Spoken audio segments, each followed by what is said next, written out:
আজকের পর্বটা শুরু করব এক দম্পতির ভালোবাসা আলাপ দিয়ে। স্ত্রী তার স্বামীকে জিজ্ঞেস করছে যে তুমি আমায় কেমন ভালোবাসো। ও যে তুমি আমার সব, আমার জীবন। তো বলছে যদি আমি মারা যাই তোমার অবস্থা কেমন হবে। বলছে আমি তো পাগল হয়ে যাব।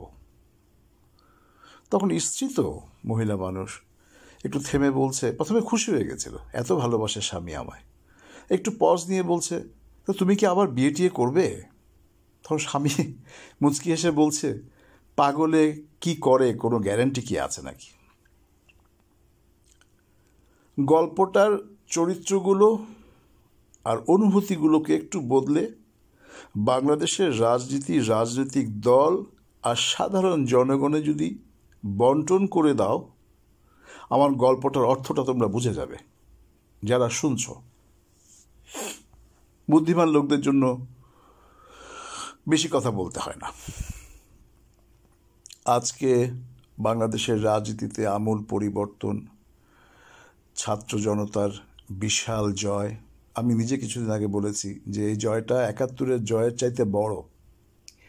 কি আঙ্গিকে বড় বলেছি সেটা নিয়ে এখনও কথা বলার সময় আসেনি। কিন্তু এই জয়টা কি ধরে রাখা যাবে, নাকি এই জয়টা কিছুদিন পরে সজীব ওয়াজেদ জয়ের মতো বাকি কথাটা শেষ করলাম না। তো আজকে খুব সংক্ষিপ্ত কথা বলবো। দেশ গড়ার সময় মানুষজন সবাই গড়ছে, বহু বুদ্ধিজীবী যুগ হয়ে যাবে এখন, বহু কথাবার্তা হবে। আমি সাধারণ একটা আওয়াজ। প্রথম এপিসোডে বলেছি আমার চেহারা, আমার পরিচয় কোথাও কোনো দিন যাবে না, মৃত্যু পর্যন্ত এভাবেই থাকবে। আমার কথা যারা শুনবে শুধুমাত্র ভালো কথাগুলো ছড়িয়ে দেবার প্রয়োজন। আমার বাংলার জমিনের সাথে কোনো লেনাদেনা নেই, শুধু পূর্বপুরুষদের ঋণ শোধ করার চেষ্টা আর ভবিষ্যৎ প্রজন্মের কিছু কন্ট্রিবিউশনে যাওয়া, এর বাইরে কিছু নেই। খুব দ্রুত কিছু কথা বলবো যেগুলো সবাই তোমরা যারা শুনছো তারা আলাপ করবে। পারিবারিকভাবে, সামাজিক পরিমণ্ডলে, কর্মক্ষেত্রে, যারা রাজনীতি করছো রাজনৈতিক মহলে, ছোট্ট ছোট্ট কিছু লুপ হোল যদি সরকার যারাই আসছে তারা যদি শেষ করতে না পারে, আবারও একই অবস্থায় হবে, কিছুই হবে না। ওটা ওই কেবলমাত্র কিছুক্ষণের ফুটবল খেলা, কিছুক্ষণের ক্রিকেট খেলার ম্যাচের মতো তোমরা একটা আনন্দ আমেজে ভেসে থাকবে। কে জিতলো, কে হারলো, টেনশন, কখনো এদিকে কখনো ওদিকে। ছোটবেলায় দড়ি টানাটানি খেলার কথা মনে আছে তোমাদের? এখন আছে কি না জানি না, আমাদের সময় ছিল, বড় উত্তেজনা ছিল। হেলে যাচ্ছে এদিকে, হেলে যাচ্ছে ওদিকে, তারপরে কোনো না কোনো এক পক্ষ তো পরাজিত এবং জিত আসছেই। পুরস্কারে কি থাকতো? ললিপপ আমাদের সময়। তো আজকের রাজনীতিতে জনগণকে নিয়ে দড়ি টানাটানির এই খেলা শেষ পর্যন্ত জনগণ ললিপপটা পাচ্ছে কিনা সেটাই দেখার বিষয়। মূল্যস্ফীতি সংক্ষিপ্ত করব। মানুষের জীবনের প্রথম যে বিষয় খাদ্য, খাদ্যের বাজেটের টাকা থেকে কিছু বেঁচে গেলে ওটা দিয়ে পরিবার অন্য কিছু করতে পারে। ঘুম থেকে উঠে যদি কোনোদিন বাংলার জনগণ দেখে যে চালের কেজি 40 টাকা, ওটা হবে সেদিন সত্যিকারের বিজয় বাংলাদেশের জনগণের জন্য। সবজি, মাছ, মাংস, যদিও আমি ভেগান মিন্স একেবারেই শাকাহারী মানুষ। আমি কোনো জীবের সাথে আমার কোনো সম্পর্ক নেই। আজ ক বছর হলো, আগে খেতাম, যখন নিজেকে চিনতে পারিনি তখন খেতাম, তখন আমিও জীব ছিলাম, জানোয়ার ছিলাম। তো যেদিন থেকে নিজেকে খুঁজে পাবার চেষ্টা করছি সেদিন থেকে সবজির উপরে আছি। খাদ্যদ্রব্যের মূল্যস্ফীতির জায়গাটুকুকে যদি জরুরিভাবে কন্ট্রোল করা না যায় এবং সেটার জন্য সিন্ডিকেট ভেঙে দেওয়া ছাড়া কোনো পথ নেই, সিন্ডিকেটের কোনো জন্ম যাতে এই দেশে আর না হয় সেদিকে খেয়াল রাখার প্রয়োজন। চীন থেকে ফিরে যে প্রাক্তন বাংলাদেশের সেনাবাহিনীর প্রধানই আমি ওনাকে বলবো, কারণ সমস্ত ফ্যাসিবাদীর জনক ছিলেন উনি, শেখ হাসিনা।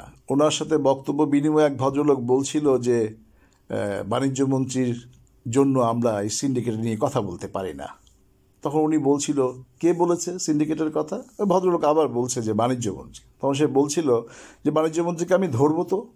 কথার ভাবটা দেখে আমার কাছে বড় হাস্যকর মনে হচ্ছে, যেটা বাড়ি ঘরে, পাড়ার মহল্লায় ঘরের মুরব্বী কোনো মহিলার কাছে বিচার দিলে যেভাবে কথাবার্তা বলে, ঠিক সেরকম স্টাইলের কথাবার্তা। তো সেদিন আমি কিন্তু সত্যি কথা বলতে 3 দশক বাংলাদেশের রাজনীতি কোনো কিছু নিয়ে মাথা ঘামায়নি। যতক্ষণ না ছাত্ররা আন্দোলন শুরু করলো তখন দেখা শুরু করলাম এবং দেখলাম যে চীন থেকে উনি জুতোর বাড়ি খেয়ে যে কীভাবে কথাবার্তা বলছে ওখানে। তো ছোট্ট আগুন থেকে বিস্ফোরণ ঘটে যায় আমরা সবাই জানি, কিন্তু ওই যে অতীত নামক একটা প্রাণী সে বারবার চিৎকার দিয়ে বলে যে আমার থেকে তোমরা শিক্ষা নাও, কিন্তু কেউ শিক্ষা নেয় না, অথচ শিক্ষানীতি বদলে যায়। তো বাংলাদেশের শিক্ষানীতি পরিবর্তন করার সময় এসে গেছে।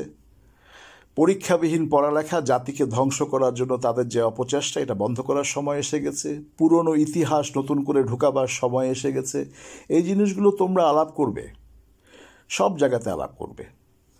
খাদ্যদ্রব্যের নিয়ন্ত্রণ প্রথা কিভাবে তৈরি করবে তোমরা জানো। ট্রান্সপারেন্সি থাকতে হবে, মার্কেট মনিটরিং করার প্রতিদিনেরটা প্রতিদিন। ক্ষেত থেকে উঠে ভোক্তা পর্যন্ত পৌঁছানোর পথে কি কি বাধা আছে, কেন এই বাধাগুলো, কেন 20 টাকা জিনিস 80 টাকা হয়ে যায়, এগুলো দেখার খুব সহজ ব্যাপার। এটা দেখার জন্য এমন এটা কোনো রকেট সায়েন্স না, এটা খুব সহজ বিদ্যা। ছোটোবেলায় আমরা সমাজবিদ্যা কি পাঠ নিতে একটা ভুলে গেছি, বইগুলো ক্লাস 2, 3, 4-এ পড়েছিলাম 70-এর দশকে। ওগুলোর ভিতরে সব ছিল। লোক সংখ্যা বেড়ে গেছে, জটিলতা বাড়বে, কিন্তু নীতি যদি ঠিক থাকে এটা কোনো বিষয়ই না।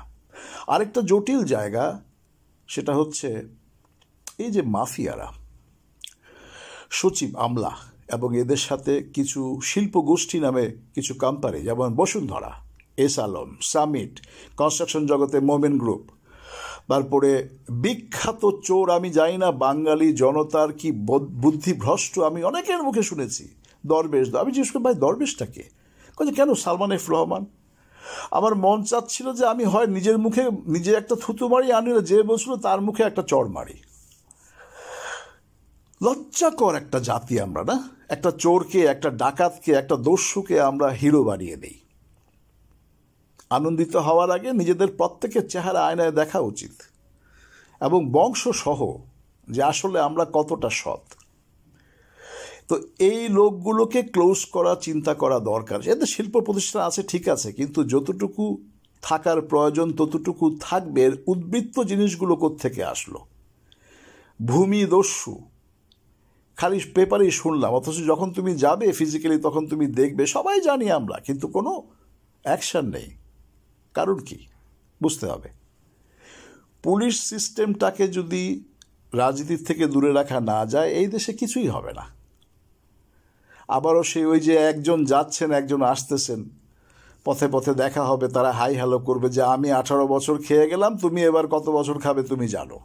এর বেশি কিছু হবে না। আজকে কোনো ভালো কথা বলবো না, খুব ক্লান্ত আছি। তোমাদের যাদের ভালো লাগলো আমার কথা শুনে নিও, বুঝে নিও। বাংলাদেশের জনতা অনেক সচেতন এখন, আর যদি সচেতন হতে না পারে সামনে, তাহলে আবারও পিছিয়ে যাবে। এর বেশি তো আর কিছু হবে না। ভালো থেকো সবাই।